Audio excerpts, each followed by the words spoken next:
time like these, I love that I can go live because I don't have to repost all this shit.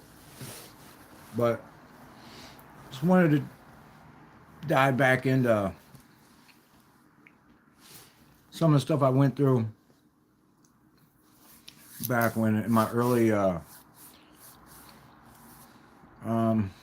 transition stage, I would say. You know, when I went from being a complete train wreck into the court system, which was even more of a complete train wreck. So I remember at times when when I very first got in trouble, um, in my early addictions. See, I didn't get into hard drugs until later in life. Until I ended up meeting a girl, had a addiction. I sold drugs. I didn't do them, so I guess I thought I was like immune. I would say, but you know, I ended up in the court system because I fell asleep at the wheel on a bunch of drugs, almost hit a cop, and what happened was I ended up having to start doing drug tests, and I remember saying to myself like, "Screw this! They ain't gonna make me stop. Ain't nobody gonna make me stop. I ain't gonna stop till I'm ready to stop." But yeah, so on come like just a spew of crazy ass moments, you know, having to take drop for this probation officer, this judge, this probation officer. And I remember going into court and my public defender telling me, he said, you know, you're going to have to do drug court and all this stuff. And I was like, screw that, man. Like, I ain't doing drug court, you know. So I was like, so if I go get treatment, you know what I mean? Which was the first time even considering doing any kind of treatment. I was like, I can get ahead of the ball, you know what I mean? And so I went in, and really it was to get treatment, but it was just to get some paperwork for the court so that I could try and look good and really further, you know, get more drugs. You can't hear me? I don't know why.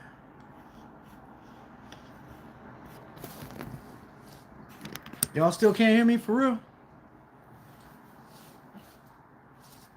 Say meow. Damn it.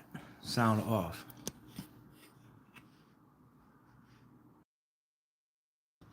I don't know. You can hear me? Okay, somebody can hear me, so y'all got to turn your sound on. So, anyways, so check it out.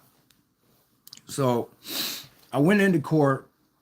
I went, had done rehab, went into court, showed my public.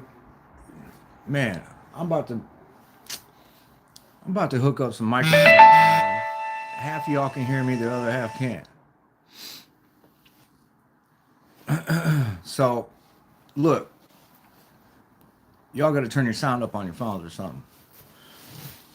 I take the paperwork from my first stint in rehab in there, and the judge loved it. So basically, they set my court date back.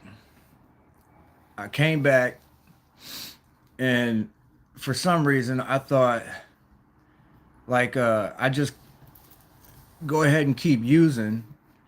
And when I came back to court, for you know, like I didn't know that the judge would test me, but she was gonna suspend my sentence.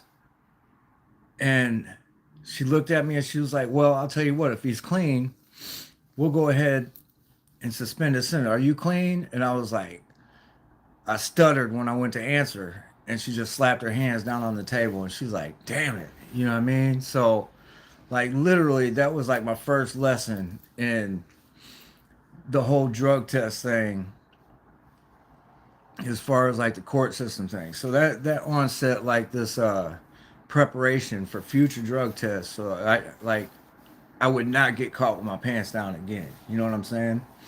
So I started practicing using this I don't know, they got a whole apparition thing, or what mechanism thing that goes connects to you, that it's got a little bag on it, and so anyways, I go into CSAP, which is this drug testing thing, my first time, because I had been in work release for about 6 months, and the work release guy basically let me slide for as long as he could because I bullshitted him. You know what I mean? Every time I go in there, he'd be like, "You ready to do a drug test?" I'd be like, "Yeah, let's hit it."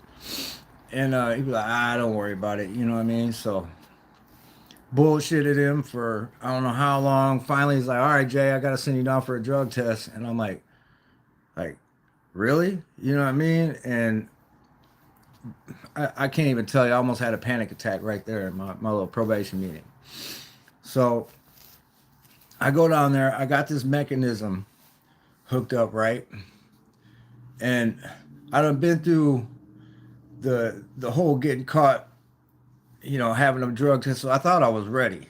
I had this thing, it just literally like ran up my leg, connected to my waist, and then taped to the bottom of my stuff. You know what I'm saying? I didn't have the rest of I didn't want to spend $100 something on this thing. So I had a little plug in the end of it instead of what you're supposed to have. So like literally, I went to go, and they're watching you while you do this. You know what I mean? They got a mirror, everything. So I went to take it out and like pee in the cup, or squirt the stuff in the cup. I pulled the plug off, and literally there was so much pressure in this thing, the hose just started. I like trying to catch my shit, grabbed it, stuck it in the cup. There's piss all over everything. The guy is sitting there just looking at me like what in the hell was that? You know what I mean? One of the most messed up experiences of my entire addiction, I'd have to say, honestly. And needless to say, I ended up getting put straight into the facility instead of being able to do house arrest. Screwed up my whole work release thing. And so yeah, you know, just want to tell you all about that experience. It's some of the most screwed up stuff we'll go through when we're in our addiction and we think that we got control of everything. You know what I'm saying? Like literally we control nothing when we're being controlled by something else. So yeah, totally messed up. I can honestly tell you, if you're going through a court system or going through the law, you done jail's institution and death. And it should say institution, jail, death, because literally if the institution don't work, you're going to jail. And if jail don't work for you, you're going to end up dead. So like the best bet is if you get hemmed up to stop. And sometimes we just don't have the power to stop. I remember sitting like my ex she was so bad, you know what I mean? And I wanted to get clean, but I couldn't. Because every time I tried to get clean, she would freak the fuck out. You know what I mean? She would trip out. She'd start hurting herself, throwing herself around the house, breaking my shit, all kinds of stuff. So I was like, all right, fuck it, you're good, hon. Just chill out. You know what I mean? And yeah, so I couldn't do it. You know what I mean? I couldn't swallow the bullet. And I remember, you know, finally just like, I can't do this anymore. And I got up, had drugs sitting right there next to the bed, everything. And I just got up and walked out of the room. And I remember my ex chased me out the room. She's like, "Where are you going? You still got your stuff? You ain't do nothing." And I'm like, "I know I'm not. You can have that shit." You know what I mean? Like, I'm done. And I wish I could say that that would have been the end for me, but you know, we're so sick in our addiction. That's why they say you can't do it alone. You know what I mean? Because you can't. You gotta try and lean on other people.